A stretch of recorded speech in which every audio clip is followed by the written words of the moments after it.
Well, my name's Archie. I used to be a builder and I've done many things. I was a brickie, electrician and plumber. As of 4 years ago, I had an accident and I fell 4 stories onto concrete. I shattered many bones in my body. I've now got metal ankle pins up my legs, my spine, my neck. I've got plate in my head. Most of my face was rebuilt. When I came out of my coma, I had to learn how to walk and talk, remember my friends, family, my daughter. When I finally came to, I found out that my mum had passed away while I was asleep.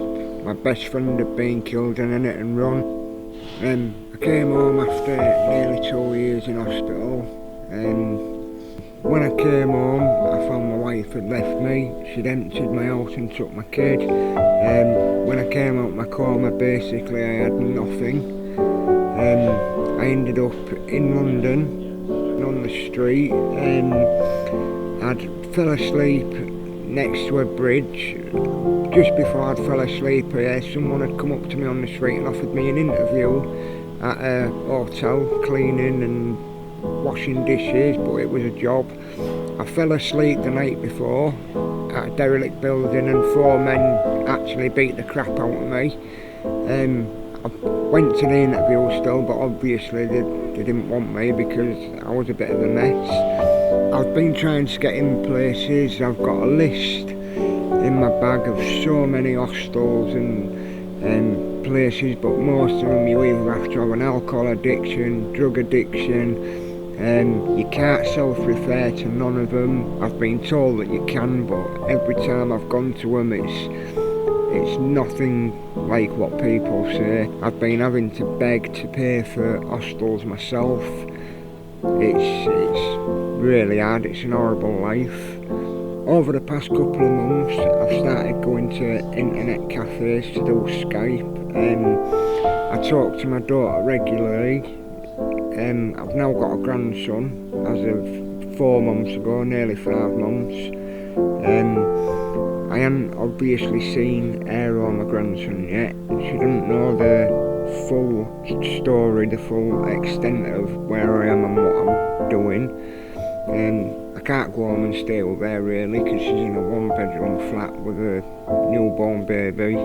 She's not working herself, so it'd be, having your dad around every day ain't going to be the best situation. She knows I've slept on the street now and again, but she doesn't know the full extent of it. She thinks I'm sleeping on people's couches most of the time. She's got problems of her own, so I'm not going to put my stuff on her. What I hate most about begging is the fact I've worked all my life up until 4 years ago. A tiny little accident, a little bit of faulty equipment, I fell 4 floors. Just that tiny little accident put me on the street, and now I have to sit and beg people for a little bit of spare change, and it's degrading. People don't realise how hard it is just to sit there, even if you're not going to ask for change, even if you're not going to say spare little change.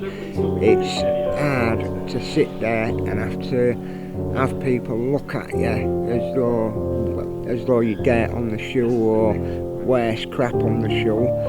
And it's not nice. People might think you enjoy it, but I don't know anybody who enjoys begging, whether they're on drugs, alcohol, whatever. I don't know anybody who enjoys being on the street or enjoys begging. It's an horrible life.